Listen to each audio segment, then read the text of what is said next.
hello. Kamusta dyan? Naku, ang dami pa pala naming stocks. Pwede pa ba yung i-cancel? Na-ship nyo na ba? Ay, naku, problema na naman ang inventory to. Sige ha. Tatawag na lang ako mamaya sa inyo. Sige, kung kailangan i-cancel, papakancel po namin. Pero kung na-ship nyo na wala po kami magagawa. O sige po, tatawag na lang po kami mamaya ha. Sige po, salamat.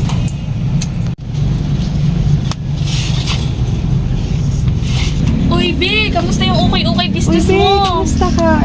Pero nahihirapan ako ngayon, B. Ha? Bakit naman? Ang dami ng tao lagi dito sa pwesto mo. Oo nga, B, pero problema ko yung inventory ko. Ang daming mga stocks na hindi naman nabibenta. Yan ang problema sa ukay. Minsan kapag sobra ang stock, matatambak. Tapos, ibabagsak presyo para lang mabenta. Hello po. Okay po, sige po. Sasabihin ko po kay ma'am. Excuse me po.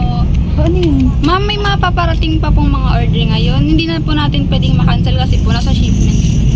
Kaya nga O, sige ha. Pero kung kaya pa naman gawa ng paraan, ipakancel muna natin. Sige po. Sige po, hello po. Ayun, baka overstocking na yan. Bumili ka ba ulit ng maraming deals? Oo, kala ko kasi mauubos lahat Yung pala, hindi naman pala patok lahat. Yan ang problema sa ukay. Minsan kapag sobra ang stock, matatambak. Tapos, ibabagsak presyo para lang mabenta. Totoo yan. Tuloy, diit kita ko. Pero wait, Pakita ko sa'yo yung mga stocks namin. Ito, may mga jacket, may pantalon kami, mga Ito, maganda ko na. Excuse po ate, may bedsheet po ba kayo? Hala, wait lang ha, pa-assist kita. Rupa, may bedsheet pa ba tayo? ay wala na po ma'am. Ubus na po yung mga bedsheet natin.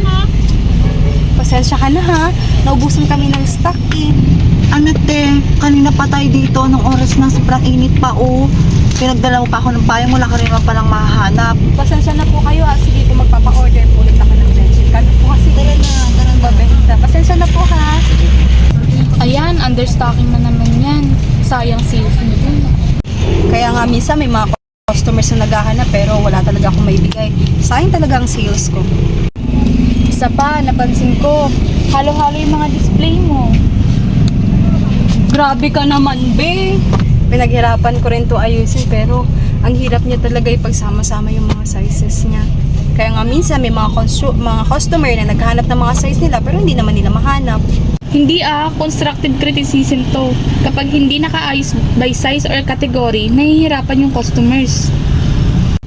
Sa bagay, may mga customer na nagrereklamo na hanap nila yung size nila, hindi nila makita. Tsaka may record ka ba ng mga daily sales mo? Yun na nga wala rin. Minsan lang din ako nagsusulat. Ayan pa. Kung walang tracking, hindi mo alam kung saan yung mas mabilis mabenta doon at alin yung hindi. Totoo yan. Kaya pala, yung problema ko, paikot-ikot na lang. Simple lang ang solusyon dyan, te. Ano? Una, maglista ka ng daily sales. Pangalawa, ayusin mo by category at size para hindi naman nakakalito. Pangatlo, obserbahan mo kung anong items ang mabilis maubos. Pero nakakatulong talaga. Okay lang yan.